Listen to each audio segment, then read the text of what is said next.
Merhaba arkadaşlar, kanalıma hoş geldiniz. Bu videomda sizlere örgülerimizde kullanabileceğimiz polo yaka yapımı ya da diğer bir deyişle devrik yaka nasıl yaparız onu anlatacağım. Yakamızı çalışmadan önce öndeki ilik kısmını, açıklık olan kısmı nasıl yapacağımızı anlatacağım. Daha sonra da yakayı beraber çalışacağız. Burada yaka çalışması yapmadım. 52 tane ilmek aldım. Bu 52 ilmeği ikiye böldüğümüz zaman 26 ilmek oluyor. 2 3 4 5 6 7 8 9 10 11 12 13 14 15 16 17 18 19 20 21 22 tane ilmeğimizi ördük. Bu taraftan da 22 ilmek saydığımız zaman 2 4 6 8 10 12 14 16 18 20 22.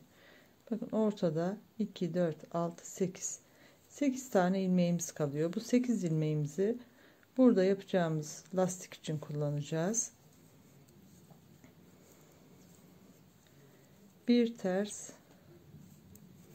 bir düz, birebir lastik çalışıyorum.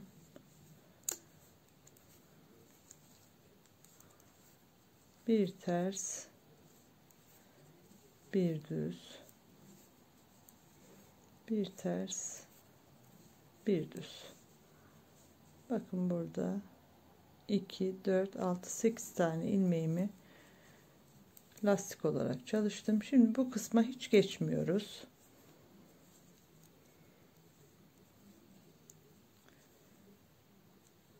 İlmeklerimi tersleri ters, düzleri düz öreceğim yine.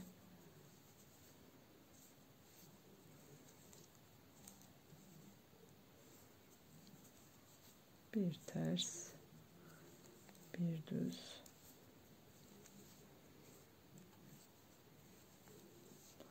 Lastiğimizi tamamladık. Şimdi örgümüzün kalan kısmını hep ters olarak örüyorum. Arkası ters olduğu için.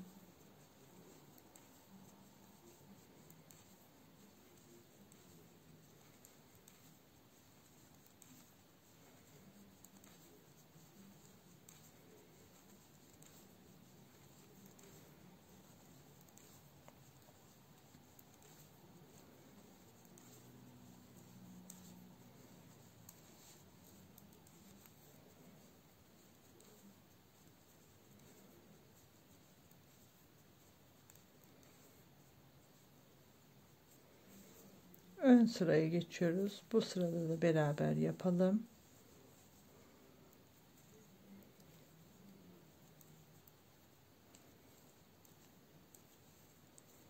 İlmeklerimizi hep düz örüyorum ben. Tabii ki örgünüze, parçanıza göre burası değişebilir. Model uyguluyorsanız modelinizi yapabilirsiniz burada. Ben basit yoldan anlatmak için düz örgü kullandım.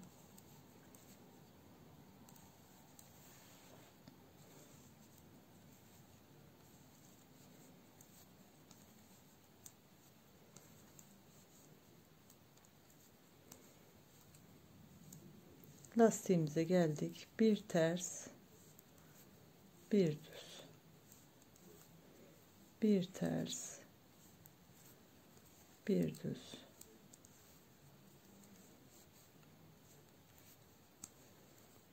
Bu sırada daha çok belirginleşecek. Ve son ilmeğimi de düz örüyorum. Ve bakın lastik kısmı ortaya çıktı. Bu şekilde lastik olarak üst kısmı örüyoruz ilk önce. Burasını öreceğiz. Kaç tane ilik istiyorsanız ona göre iliğinizi açabilirsiniz.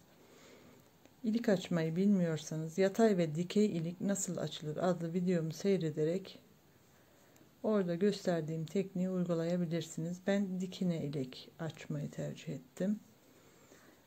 Bu şekilde iliklerimizi açacağız. Bu kısma gelene dek örelim ve daha sonra yaka oyuntusunu yapmaya beraber devam edeceğiz. Bakın, bu kısmı tamamladım. 2 tane ilik açtım. İpim bu tarafta, son ilmeği örmeden şimdi şu kısmı eksiltmeyi yapacağız. İlk ilmeğimi örmemiştim. İkinci ilmeği birincinin içerisinden geçiriyorum. Bir tane eksilttim. Sıradaki ilmeğim ters örüyorum ve yine ilk ilmeğimin içerisinden ikinciyi geçirdim.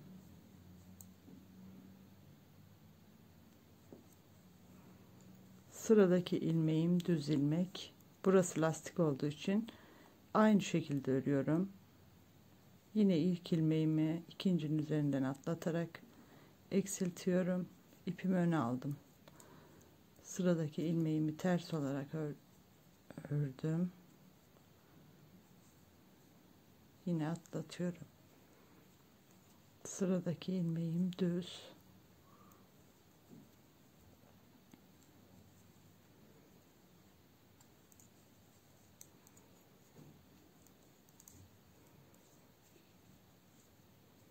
Ters ördüm.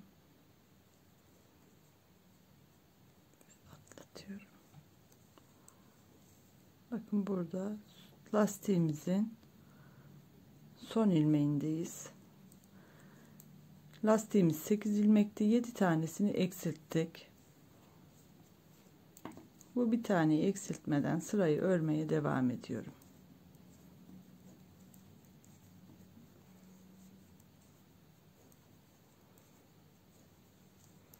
Bu sırayı tamamlayalım. Daha sonra yine en başa gelelim, son ilmeği örmeden. Ve ön yüzde de yine son ilmeklerime geldim. Ters örüyorum. İpimi arkaya geçirdim ve son ilmeğimi örmüyorum. Bakın, burada 7 tane ilmeğimizi eksilttik. Şimdi ilk ilmeğin içerisinden ikinciyi geçirerek hemen bir tane eksilterek başlıyorum.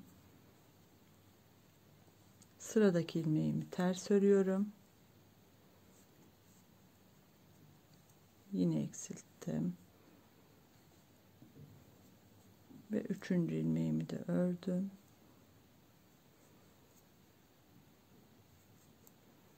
Eksilttim. Burada 3 tane ilmek eksiltiyoruz. Yine ilmeklerimi ters olarak öreceğim.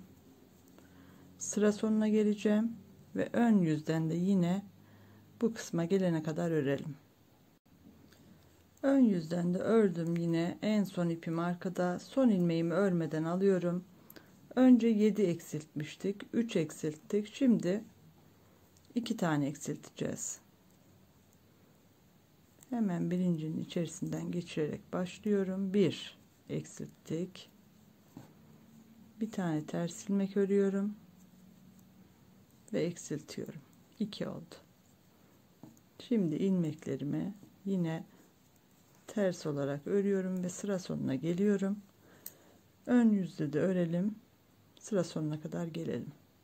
Ön yüzde yine sıra sonuna geldim. Son ilmeğimi örmeden alıyorum. Bakın ne kadar düzgün duruyor. Bu ilmeği örmeden aldığımız zaman buradaki yuvarlaklık daha güzel duruyor. Şimdi ilk ilmeğimin içerisinden bir tane geçiriyorum. Bir tane eksiltiyorum. Eksiltmemi yaptım. İlmeklerimi ters olarak örüyorum. Sıra sonuna gelelim. Ön yüzde de yine son bir ilmeğe kadar örelim. Ön sırada son bir ilmeğe kadar ördüm. Örmeden alıyorum yine. Çevirdim arka sırayı. En son 1 eksiltmiştik. Şimdi bir tane daha 2 eksiltiyorum. 1 içerisinden geçirdim. Örüyorum bir ilmeğimi. Yine üzerinden atlatıyorum ilmeğimi, 2 oldu. Diğer kalan ilmeklerimi ters olarak örüyorum. Bu şekilde örelim. Yine ön taraftan son bir ilmeğe kadar örelim. Ön sırada yine son ilmeğime kadar geldim. Son ilmeğimi örmeden alıyorum. 7 3 2 1 2. Şimdi 1 eksilteceğiz. İlk ilmeğimi ikincinin üzerinden atlatıyorum ve bir ilmek kapatmış oluyorum bu şekilde. Yine ilmeklerimi ters örüyorum. Ön yüzde de düz örerek son ilmeğe kadar gelelim. Yine ön yüzde son ilmeğimi örmeden alıyorum. Arka sıraya geliyorum. Tekrar bir tane eksiltiyoruz. Ve ters olarak örüyoruz. İlmeklerimiz azaldı. Beraber örelim. Bu kısımları beraber örmeme sebebim videonun fazla uzamaması. Sizin de vaktinizi fazla almamak. Umarım açık anlatabiliyorumdur.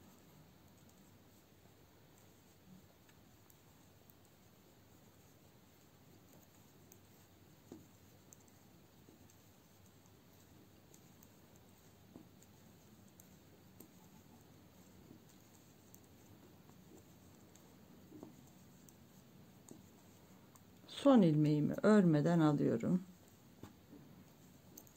Ve son kez eksiltmemizi yapıyoruz. Ufak bir yaka yapacağım için bu kadar eksiltme benim için yeterli.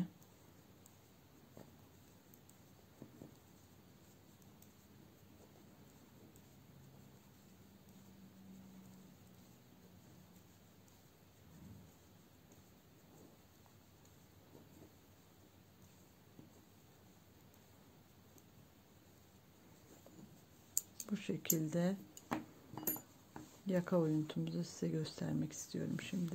Bakın, çok güzel bir ovallik oluşturmuş olduk. Buradaki eksiltmemizi kağıt üzerinde gösterecek olursam 8 tane burada ilik için kullandığımız lastik kısmı var. 8 ilmeğimiz. Önce 7 tane kesiyoruz. Sonra 3 eksiltiyoruz. 2 1, daha sonra 2 1 1 1. Ama siz buradaki oyuntuyu daha fazla yapmak isterseniz, daha büyük çalışacağımız zaman şöyle yapalım.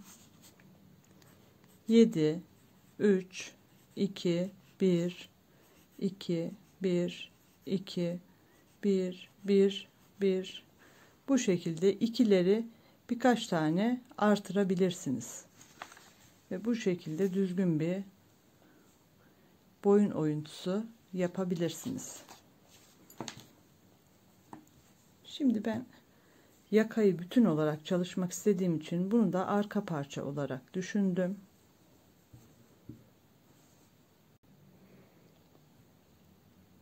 Buradan ipimi koparıyorum.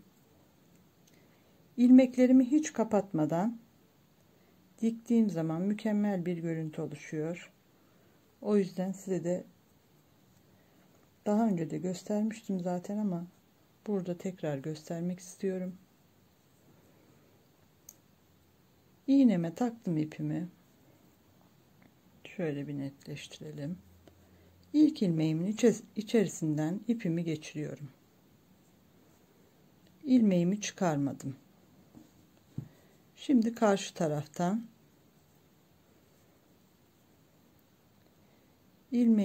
ilk ilmeğimizin içerisinden geçiriyoruz.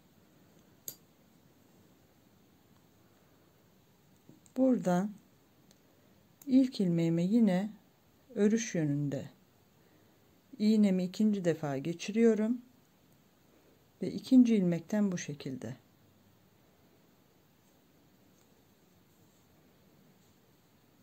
geçirdim. İlk ilmeğimizi bırakabiliriz artık. Her ilmekten 2 defa geçireceğiz.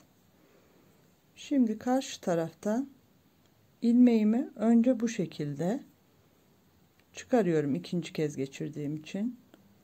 İkinci ilmekten bu şekilde arkadan karşıya doğru geçiriyorum.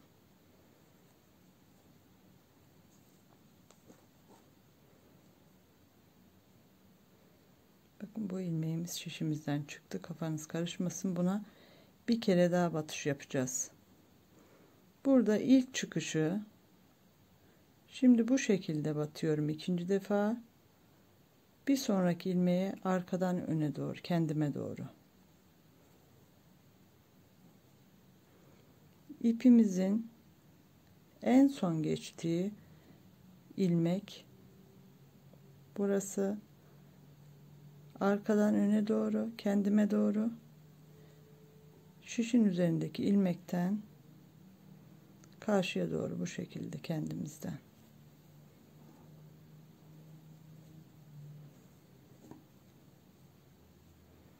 Bakın en son kullandığımı çıkarmıyorum. Bir kere daha batacağım için yanılmayalım. Burada bir kere geçmiştik. Bakın en son ipimiz burada. Bu şekilde batıyorum. Hep bu taraftakine önce böyle batacağız iğnemizi. Diğer ilmeğimize bu şekilde kendimize doğru. Karşıdaki ilmeğe önce kendimize doğru. Bunu çıkarıyorum ikinci kez kullandığım için. Diğer ilmeğe karşıya doğru batıyorum.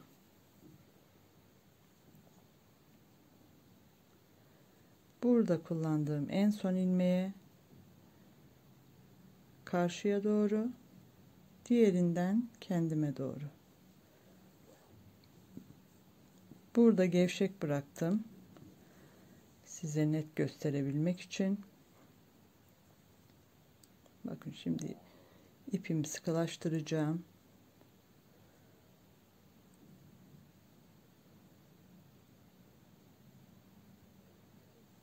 Ve kesinlikle bu dikişi yaptığınız zaman örgünüzü bir bütün olarak örmüş gibi görünecek. Buradan çıkmışım. Şimdi karşıdan önce kendime doğru bu ilmeği çıkarıyorum ikinci kez olduğu için. Diğer ilmekten karşıya doğru. Bu giriş şeklini unutmazsak hata yapmayız. Bunu çıkarmıyorum bir kez daha batacağım için. Buradaki en son ilmeğimden önce karşıya doğru, daha sonra diğer ilmekten kendime doğru batıyorum. Son kez yapalım. Arkadaki ilmekten önce kendime, sonra karşıya doğru batıyorum. Öndeki ilmekten önce karşıya doğru, daha sonra kendime doğru batıyorum. Bu şekilde yaparak dikişimizi tamamlıyoruz. En son ilmeğimizi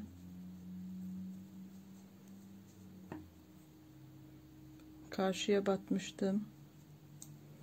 Şimdi bu taraftan ipimiz şurası. İlmeğimi tespit etmeye çalışıyorum. Bakın diktiğimiz yer kesinlikle belirgin olmuyor. En son ilmeğimiz şu ilmek. Buradan bir defa daha batıyorum.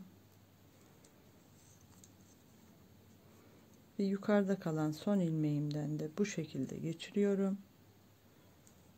Ve dikme işlemini tamamlamış oluyorum. Bu şekilde pürüzsüz bir dikiş elde edebilirsiniz.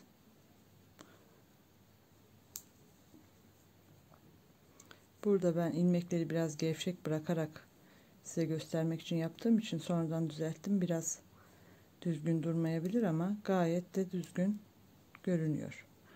Bu şekilde ipimizi de buradan bir yere sabitleyelim.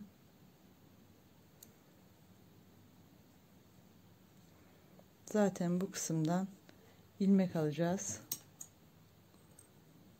İpimi kesiyorum. Burası da yaka çalışmamız için örgümüzün arka kısmını oluşturacak. Bu şekilde. Şimdi öndeki kısma geçiyoruz. İkinci katı yapacağız. Altta olan ikinci katımızı çalışacağız. Bunun için ben ipimin ucuna beyaz bir ip bağladım. Size net gösterebilmek için.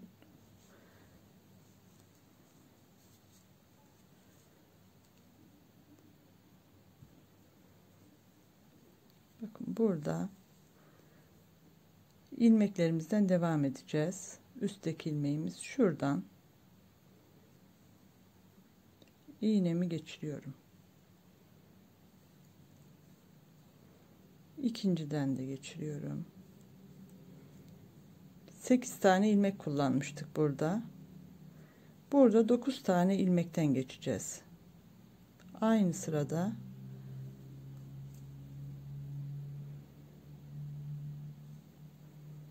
çok kolay bir ilmek alma şekli bu. İnşallah düğümüm kolay geçecek buradan. Geçmezse de tekrar kahverengiyle alırım ben.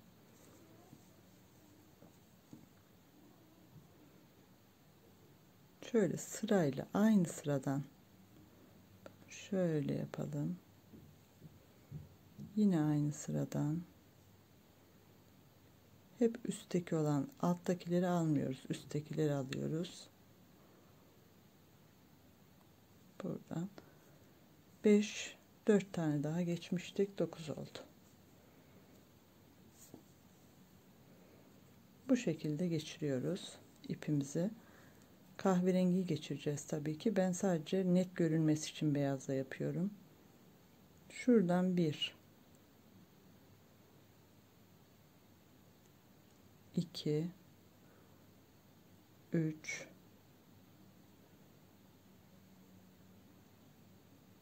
4 şöyle yaparsam daha net anlaşılacak. Birinci ilmeğim, ikinci,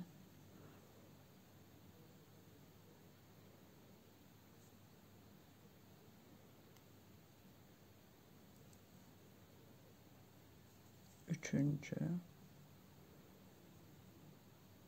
4 5 6 7 ve 8. 8 tane ilmeğimizi hazırlamış olduk. Şuradan arka kısım için. Şimdi kahverengiyle alarak devam edeceğim. Bakın kahverengiyle aldım. 2, 4, 6, 8 tane ilmeğimi. İpimin uç kısmı iğnemdeydi. Çıkardım.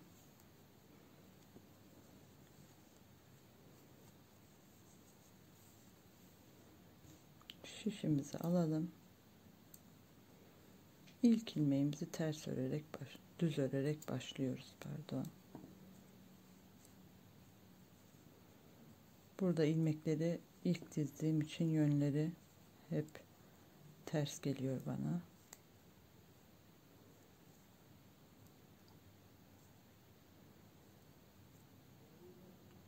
İpimin katını düzeltmeye çalışıyorum.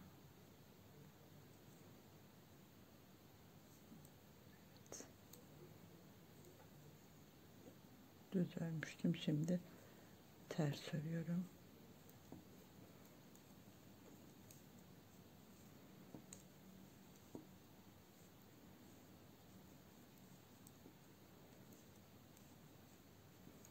Ters ördüm ve lastiklerimiz için hazırladığımız kısmı tamamladık. Burada ipimi arkaya alıyorum. Zaten kısa olan ipti burası. Burada düğüm yapıyorum. Bu kısmı sağlamlaştırıyorum.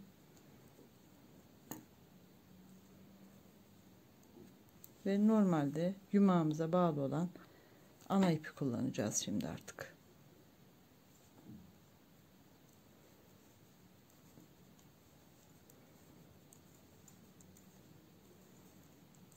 Dikmeye gerek kalmadan temiz bir şekilde iliklerimizi hazırlamış olduk.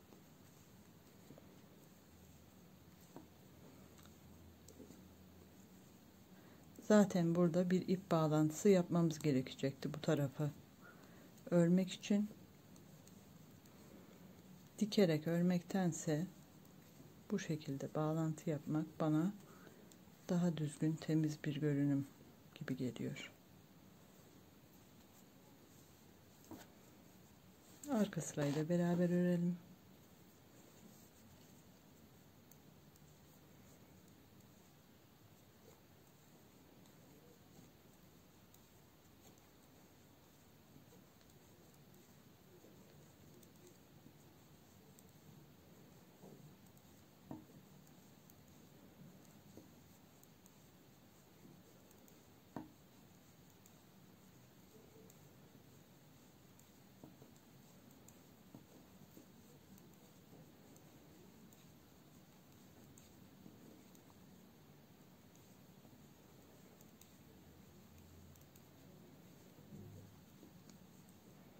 Bakın lastik kısmına geldik. İpimizi arkaya alıyoruz. Düz ilmek. Bir ters. Bir düz. Bir ters. Düz. Birebir lastik olarak çalışıyoruz. Bu şekilde birleştirmiş olduk örgümüzü. Bakın herhangi bir kusuru yok. Ön tarafta da herhangi bir görüntü yok. Bu şekilde öreceğiz. Şuradaki hizaya gelene kadar bu kısmı öreceğiz. Zaten üst kısımda iliğimizi açmıştık. Şuradaki parçadan göstereceğim. Şu şekilde öreceğiz. Yaka oyuntusunda aynen burada yapmış olduğumuz gibi 7 3 2 1 2 1 1 1 bu şekilde yaka oyuntusunu da yapacağız bu taraftan. Dikme işleminde yine arka parçamıza bu şekilde dikelim ve yakamızı oyuntu kısmını tamamlayalım. Daha sonra pola yakamıza geçeceğiz. Görmüş olduğunuz gibi ön kısmı tamamladım. Yaka oyuntusunu aynı sağ taraftaki yaptığımız gibi yaparak arka parçaya diktim. Arka parçada dikmediğimiz ilmeklerimiz yaka için hazır olmuş oldu. Şimdi yakamızı çalışmaya başlayacağız. Yaka için misinalı şiş kullanıyorum.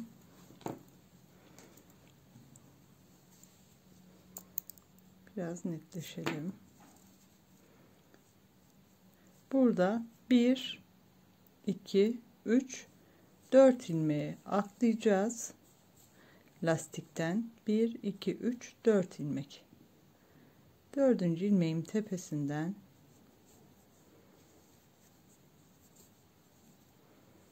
bu kısımda ilmek almak zor olursa tığ kullanabilirsiniz.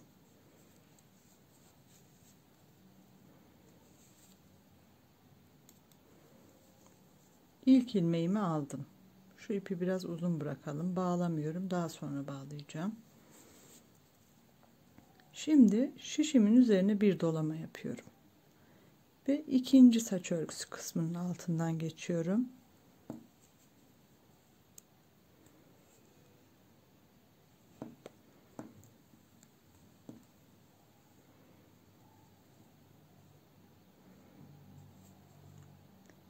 İlmek almaya zorlananlardan biri de benim herhalde. Devam edebiliriz. Bir dolama yapmıştım. Şimdi tığ aldım elime. İkinci saç örgüsünün altından geçiyorum. Burayı çok sık yapmışım, o yüzden zor geçmişim. Bakın buradaki dolamamız açıldı. ilmeğimizi çıkarttık, dolamamızı yapıyoruz ve yine ilmek çıkarıyoruz. Şişimizin üzerine taktık.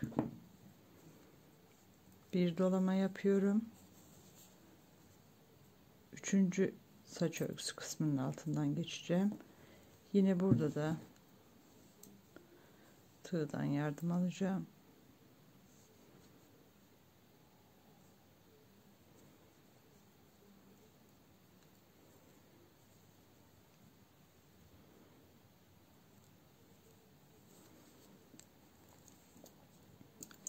Doladığımız ilmeğin açılmamasına da dikkat edelim. Bu ilmekler ne işe yarar diyecekseniz birazdan göreceğiz. Yine dolama yapıyorum. Bir sonraki saç örgüsü kısmının altından.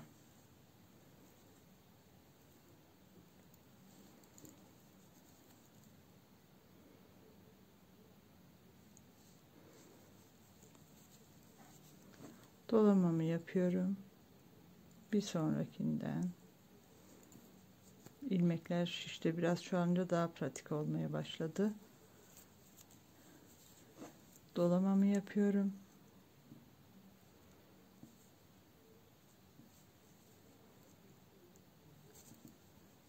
Bir sonrakinden aynı yerden girmişim.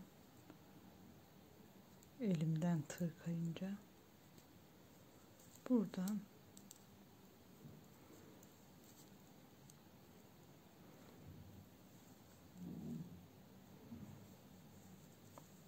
tığ ile bile zor alıyorum. Şu kısımları ne kadar çok sıkmışsam ilmeklerimi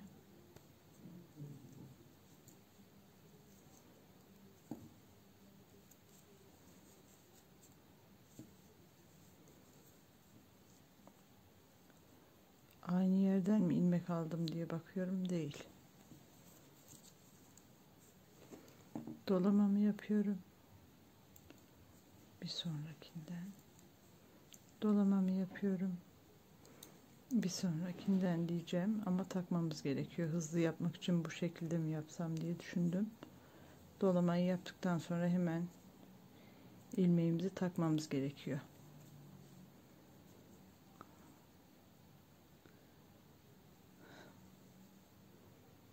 İlmeğimi taktım, doladım.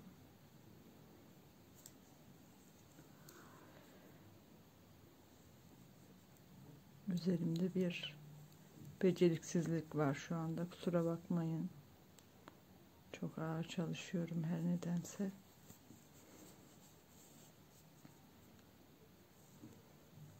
Doladık.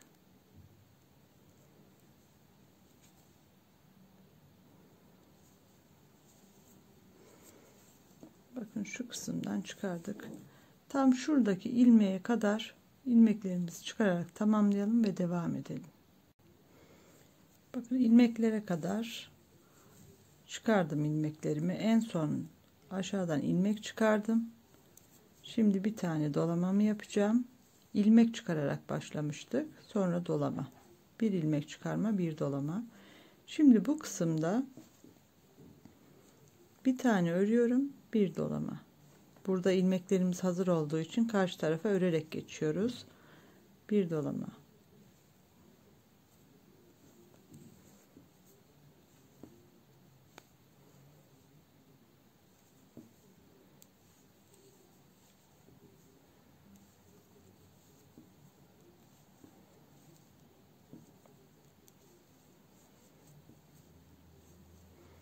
Doladığımız zaman ilmek sayımız 2 katına çıkıyor ama onları 1-2 sıra sonra tekrar kaldıracağız ortadan. Yani yakamız öyle salaş, çok fazla ilmekli büyük bir yaka olmayacak.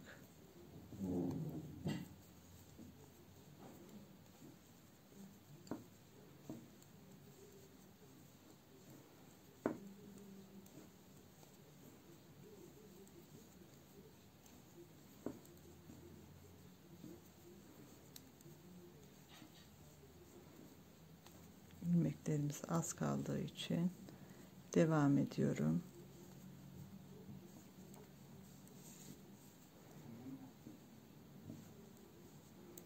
Dolamamı yapıyorum. Şişimin üzerindeki ilmekleri bitirdim. Şimdi yine ilmek çıkarmaya başlıyoruz. Bir ilmek çıkarıyorum, bir dolama.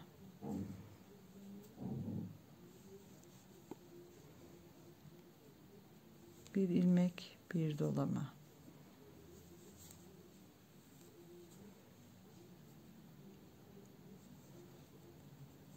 Bir ilmek, bir dolama.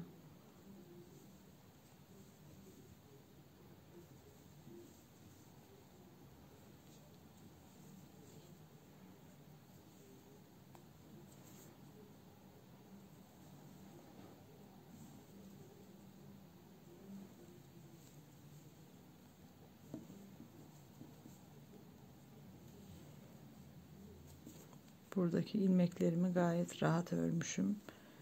Tığ yardımı olmadan ilmeklerimi çıkarabildim. Gördüğünüz gibi o kadar da beceriksiz değilmişim diyebilirim. Derken başladım.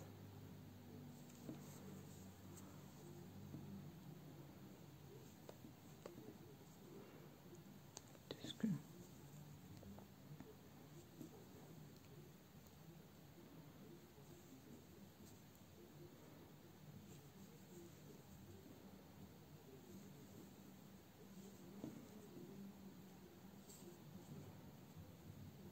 Son ilmeklerimize geldik.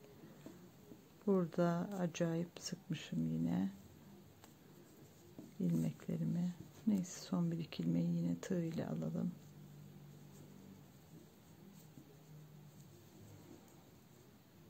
İlmeğimi takıyorum. Zaten 1 2 2 3 4 son ilmeğim kalmış. Şişimin üzerinde dolamayı yapıyorum. İlmeğimi aldım. Takıyorum şişime. Ve bu şekilde her iki taraftan da 4'er tane başlangıçta ilmeği boş bıraktık. Yani lastiğin yarı kısmından ilmeklerimizi aldık. Şimdi örmeye başlayabiliriz. Ön kısımda birebir lastik kullanmıştık. Ama bu ilk iki sırada lastik kullanmayacağız şimdi. Normalde bir ilmek alarak bir dolayarak şişimizin üzerine başlamıştık. En sonunda dolamamı yapmıyorum. İlmeğimizi örmeden alıyorum şişime. İpimi arkaya geçirdim. Doladığımız ilmeği düz örüyoruz. İpimi öne aldım. Örmeden alıyorum ilmeğimi. İpimi arkaya alıyorum. Doladığımız ilmeği düz örüyoruz. Hep bu şekilde çıkardığımız ilmekleri örmeden alacağız. Bakın, örmeden aldım sağ şişime. İpi arkaya alıyorum. Doladığımız ilmekleri düz örüyoruz. Burada torba lastik, çift lastik dediğimiz tekniği uyguluyoruz. Bir bu sırada, bir de diğer sırada uygulayacağız. Bu şekilde doladığımız ilmekleri düz örüyoruz. Diğer ilmeklerimizi örmeden alıyoruz. İpimiz öndeyken ipi arkaya alarak doladığımız ilmekleri düz örüyoruz. Bu şekilde ilk sıramızı tamamlayalım. İlk sıramı tamamladım. Başlangıç kısmında ilmekleri almaya başladığımızda burada ipimizi bağlamadan bırakmıştım. Şimdi burada bağlıyorum. 2 defa düğüm atalım. Sonra bu uç kısmını örgümüzün içinden çekelim. Şimdi ikinci sırada yine aynı işlemi yapacağız. Nasıl derseniz, başlangıçtaki ilmeğimizi düz örüyorum. Şimdi bakın, ters ilmek. Ters ilmekleri örmeden alıyoruz. İpi arkaya geçirdim. Bir düz ilmek, ters ilmekleri örmeden alıyorum. Bir düz örüyorum. Ters ilmekleri örmeden alıyorum.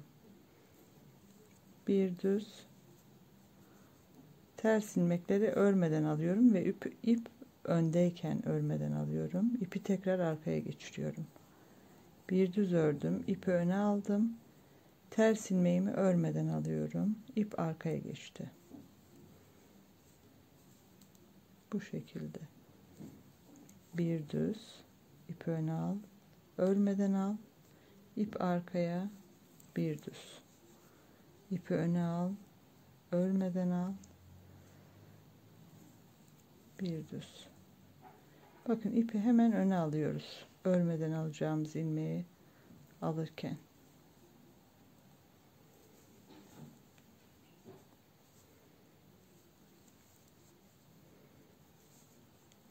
Örmeden ve düz.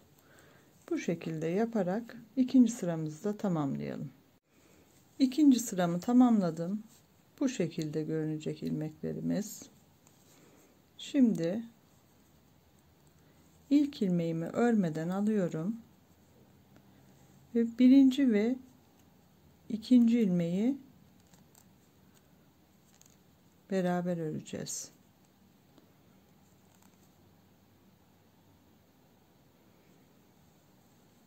Düz olarak örüyorum. Örgümüzün arka sırasındayız.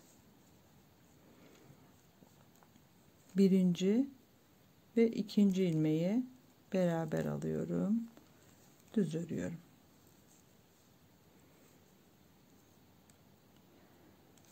Bu şekilde artırmış olduğumuz, yani şişimize doladığımız ilmeklerimizi yok etmiş oluyoruz. Bu yöntemi yapmamızın sebebi de ilmek aldığımız bölgede arkada ya da önde çirkin bir görüntü oluşmamasını sağlamak. Normalde bu ilmekleri arkada hazır olan ilmeklerimizde yapmayabilirdik dolamayı, ama ben yaka çevresinin aynı görünmesini istediğim için orada da aynı uygulamayı yaptım. Şimdi bütün ilmeklerimizi 2 ilmek beraber olarak alıyoruz ve 3. sıramızı bu şekilde tamamlıyoruz. 3. sıramı da tamamladım. Şimdi 4. sıradayız. Örgümüzün ön tarafı burası, ama yakamız devrildiği zaman burası iç kısımda kalacak, burası dış kısım olacak. Şimdi yakamızı lastik çalışmaya başlıyoruz. İlk 2 ilmeğimi, birinciyi örmedim, ikinciyi ters örüyorum.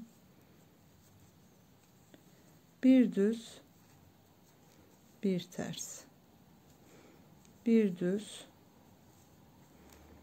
bir ters. Yani şu önde uyguladığım lastiği aynı şekilde burada da uyguluyorum. Bu şekilde yapacağız. Diğer kenarda da yine 2 tersle bitirelim. Denk gelmezse 3 tane tersle de bitirebiliriz.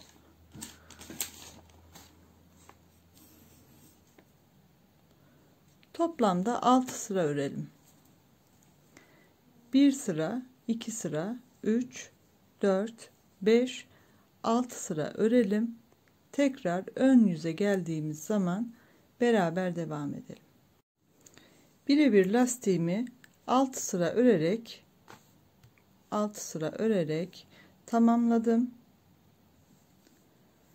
Şimdi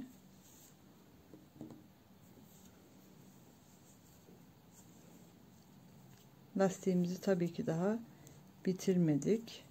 Çünkü yakamızın devrilmesi için bayağı bir örmemiz gerekecek. 2 tane ters örüyorum. Buradan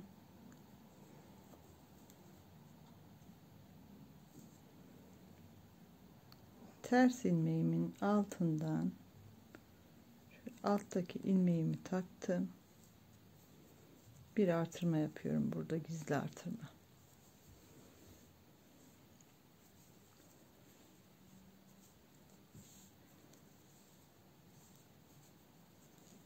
Şimdi bu sırayı sona kadar aynı öreceğiz. Sonda 2 ilmek kalınca tekrar bir gizli artırma yapacağız.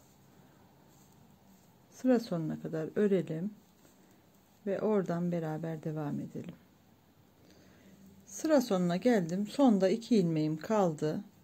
Bakın şu alttaki katını alıyorum ilmeğimin. Şişime takıyorum ve buradan bir ilmek örüyorum. Bu şekilde gizli artırma yapmış oluyoruz. Ördüm. Arka taraftan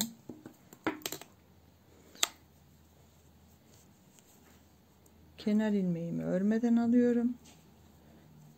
Düz ilmek ve artırdığım ilmeği de düz olarak örüyorum. Yine birebir lastik yapmaya devam ediyorum. Bir ters, bir düz. Bir ters, bir düz. Bu şekilde öreceğiz. Sıra sonuna geleceğiz. Sıra sonuna geldiğim zaman burada da artırmış olduğum ilmeği yine düz olarak örüyorum. Yani sonda da 3 tane düz ilmeğim oldu.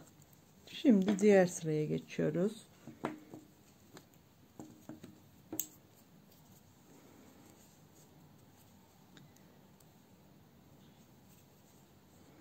Kenar ilmeğimi örmeden aldım. 2 tane ters ilmeğimi örüyorum. Yine ikinci ters ilmeğimin altındaki ilmeği şişime şu taraftan takıyorum. Bir kere daha artırma yaptım. Sıradaki ilmeği ters örüyorum. Düz örüyorum. Ters örüyorum. Düz örüyorum. Yine sıra sonuna kadar birebir lastiğimizi örelim ve sondaki artırmamızı beraber yapalım. Sıra sonuna geldim. Sonda 3 ilmeğim kaldı. En son ters örüyorum. Bir ters, bir düz olarak sıra sonuna geldik ve son 2 ilmeğimizi bıraktık. Sıradaki ilmeğimin altındaki ipi şişime takıyorum. Burada yine bir gizli artırma yapmış oluyorum ve diğer 2 ilmeğimi de ters olarak örüyorum ve çeviriyorum.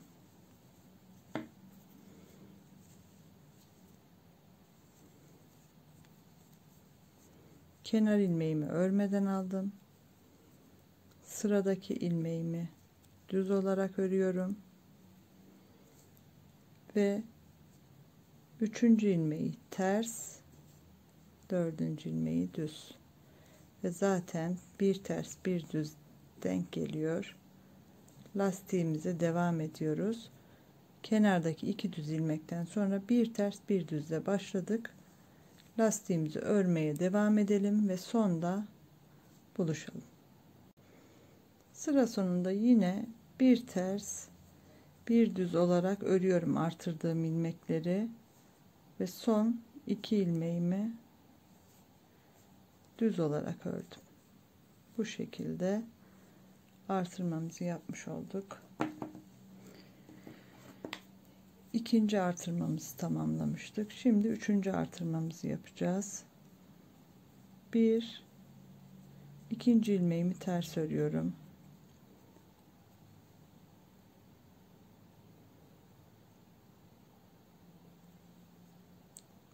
Şu alttaki ilmeği de çekebiliriz dilerseniz. Şu aradaki ilmeği şişimize takarak da örebiliriz. Gizli artırma teknikleri olarak. Değişiklik yapmak isterseniz. Bura kenarda olduğu için kenarın düzgün durmasını istiyorum. Fazla artırmayacağım oradan. Buradan taktım. Ters örüyorum. 3 tane ters ördüm. Düz, ters, düz, ters. Birebir olarak lastiğimizi örmeye devam ediyoruz sıra sonuna kadar. Sıra sonuna geldik. Üçüncü artırmamızı burada da yapacağız. Yine şu şekilde aradaki ipi takıyorum şişime.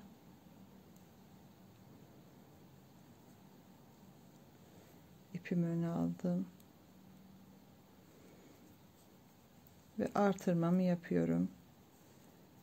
Ters olarak ördüm.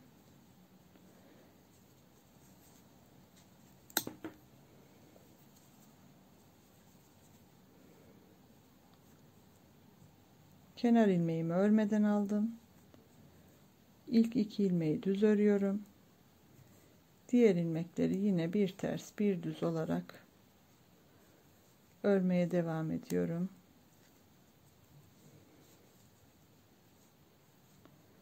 Bu sırayı da bu şekilde tamamlayalım ve sıra sonunda tekrar devam edelim. Sıra sonuna geldim. Yine artırmış olduğumuz ilmeğimizin ve diğer iki ilmeği de düz örüyoruz. Bu şekilde görünecek ve son artırmamıza geçiyoruz. Dördüncü artırmamızdayız. Yakamızın her iki ucunda da birer tane artırıyoruz. İki sırada bir iki tane ters ördüm. Bir tane aradaki ipten gizli artırma yapıyorum. Şimdi ters, düz. Yani 4 tane ters örmüş olduk burada. Artırdığımız ilmekle beraber devam ediyoruz. Bir ters, bir düz olarak sıra sonunda yine beraberiz. Sıra sonuna geldim. Son ters ilmeğimi örüyorum. Yine buradan aradaki boşluktaki ipi takarak ters örüyorum. Sondaki iki ilmeğimi de ters ördüm ve artırmamızı bitirmiş olduk. Yeni sıramızda da ilmeklerimizi düzenleyerek devam ediyoruz. Kenarda iki tane düz ilmeğim oluyor. Kenar ilmeğiyle bir tane düz ördüm. Sıradaki ilmeğimi ters örüyorum. Evet, sonra düz örüyorum. Ters örüyorum. Şurada bir delik oluştu. Artırırken ilmeğimi çevirmediğim için burayı beraber düzeltelim nasıl yapacağımızı.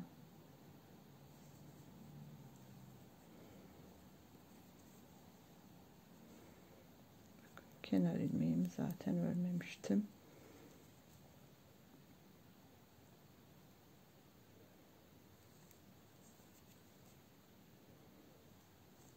Artırdığımız ilmeği böyle düz taktığımız zaman büyük bir delik oluşuyor. Düz takarsak da şöyle öndeki tarafından ilmeğimizi örmeliyiz ki oradaki deliği en aza indirgemeliyiz.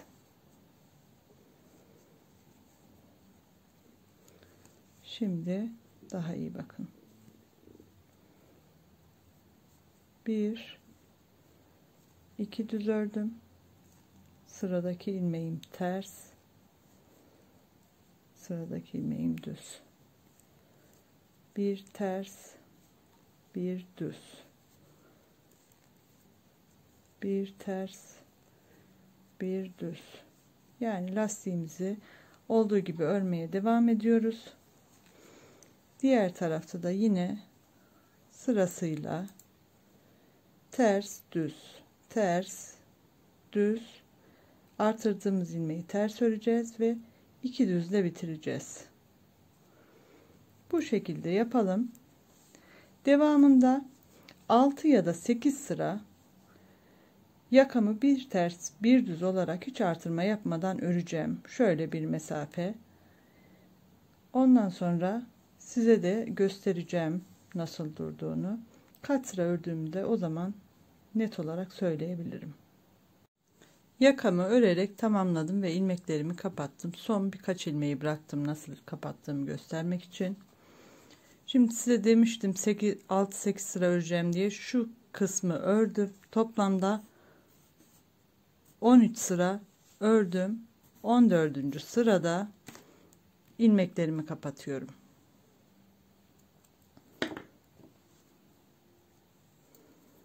Son birkaç ilmeği de beraber kapatalım. Bu şekilde kapattığımız zaman güzel bir görüntü ortaya çıkıyor her iki taraftan da. Bu ilmeğim sağ. Şimdi sıradaki ilmeği ters ilmek ters örüyorum ve ilk ilmeği üzerinden atlatıyorum. Şimdi düz ilmeğimi örüyorum, yine üzerinden atlatıyorum. Sıradaki ilmeğim ters örüyorum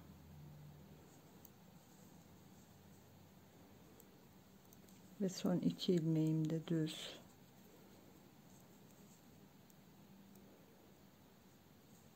Üzerinden atlatıyorum. Son ilmeğimi de düz örerek ilmeğimi üzerinden atlatıyorum. İpimizi kopardık. Buradan içerisinden bir ilmek geçirerek kapattım. Şimdi bu ipimizi saklayalım örgümüzün arasında. Dediğim gibi en son 13 sıra ördüm. 14. sırada kapatma işlemini yaptım. Bu şekilde yakamızı tamamlamış olduk. Şimdi küçük bir bebeğim var. Bebeğimle size nasıl durduğunu göstereceğim yakanın.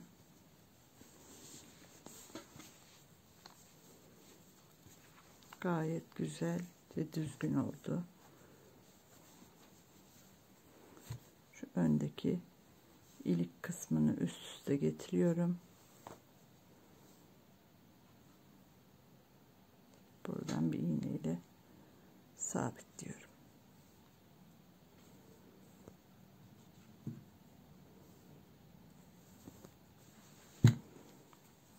Ve bakın yakamız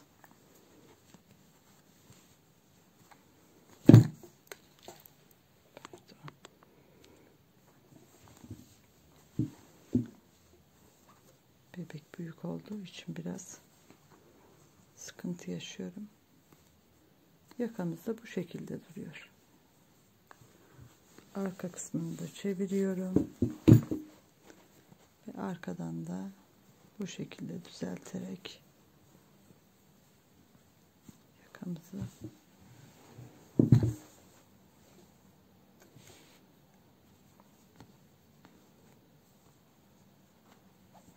ipimizi şöyle alalım.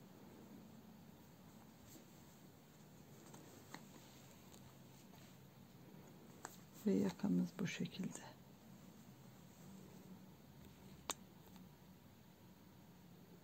Daha geriden görmeniz için gayet düzgün ve güzel bir yaka çalışması oldu.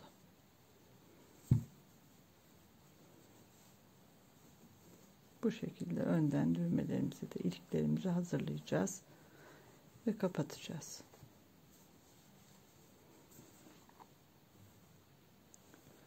Umarım beğenmişsinizdir. Merak ettiğiniz yerde, takıldığınız yerde yorumlarda belirtebilirsiniz. Kısa zamanda dönüş yapmaya çalışırım. Videomu beğendiyseniz like atmayı, kanalıma destek olmak için lütfen abone olmayı unutmayın. Hoşça kalın, sağlıklı kalın.